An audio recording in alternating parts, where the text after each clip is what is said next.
c'était des choses qu'on avait de la peine à imaginer. Enfin, comment ça naît d'ailleurs un désir de paternité? Est-ce que c'est pas dans un couple gay? Est-ce que c'est parce que tout à coup ça commence à devenir possible? Parce qu'il y a eu les acquis, le Pax, le mariage, l'exemple aussi de lesbiennes qui ont pu accéder à la PMA, de lesbiennes qui ont pu accéder à la PMA, et pas seulement des couples d'ailleurs.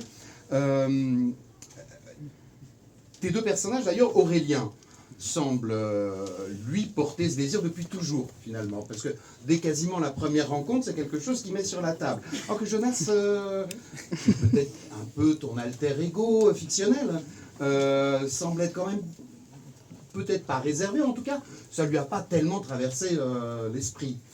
Comment ça naît justement, et dans un couple, comment est-ce que ça se construit ça? Alors, je pense qu'aujourd'hui, la parentalité, déjà, elle ne va pas forcément de soi, même dans des couples hétéros. Je pense que les gens se posent beaucoup plus de questions avant d'avoir des enfants pour X raisons, mais aussi parce qu'on s'engage plus et on vit une parentalité beaucoup plus intense, on s'occupe peut-être plus des enfants, donc évidemment, c'est quelque chose qu'on réfléchit plus. Dans un couple gay, on a eu beaucoup de chance déjà de vivre dans une époque où il y a eu tellement de militants, tellement de gens qui se sont engagés avant nous pour que ça soit possible.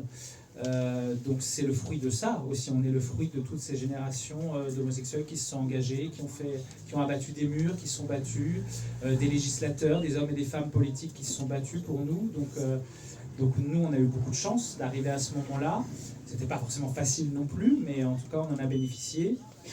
Et puis, alors le désir d'enfant, en fait, je ne cesse de l'interroger dans le livre, justement, parce qu'effectivement, ça ne va pas forcément de soi. Je pense qu'il y avait quand même une envie initiale, mais de là à la concrétiser, c'est pour ça que je parlais de parcours romanesque, c'est que c'est un pari, en fait. C'est un pari sur la vie, de faire des enfants, quels que soient les parents aujourd'hui. Donc voilà, je pense que c'est une soif de vie en fait, le désir de parentalité, c'est une soif de vie. On peut être heureux sans enfant complètement, ça c'est pas le sujet, mais en tout cas dans un couple, en tout cas pour moi, ce que j'en ai vécu, c'est que ça a été vraiment un élan de vie et une manière de... Oui, moi j'ai l'impression toujours que la vie c'est un petit peu, on remet toujours une pièce pour se relancer, faire des choses nouvelles. Et voilà, et ce désir d'enfant, il est arrivé aussi à un moment où on avait envie de faire un pari sur la vie et sur l'avenir. Alors c'est pas tous les jours facile, hein. J'essaye de le montrer aussi, mais voilà, je pense que ça correspond aussi à un temps où voilà, on a bénéficié vraiment de tous les gens qui se sont battus pour cela, et ça, c'est une chance énorme. Et moi, j'ai toujours une pensée émue quand je vois nos filles aussi à toutes ces femmes et ces hommes qui, dans beaucoup de pays aujourd'hui, ils risquent leur vie, en fait. Donc voilà, nous, on a beaucoup de chance.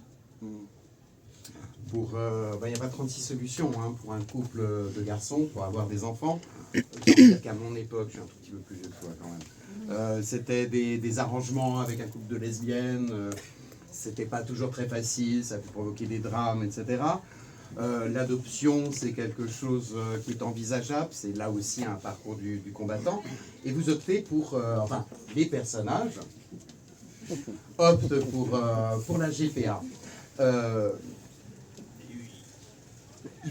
Est-ce qu'il est besoin de préciser que la GPA n'est pas légale en France encore, pas autorisée. Donc, moi je suis allé voir, il y a des pays qui pratiquent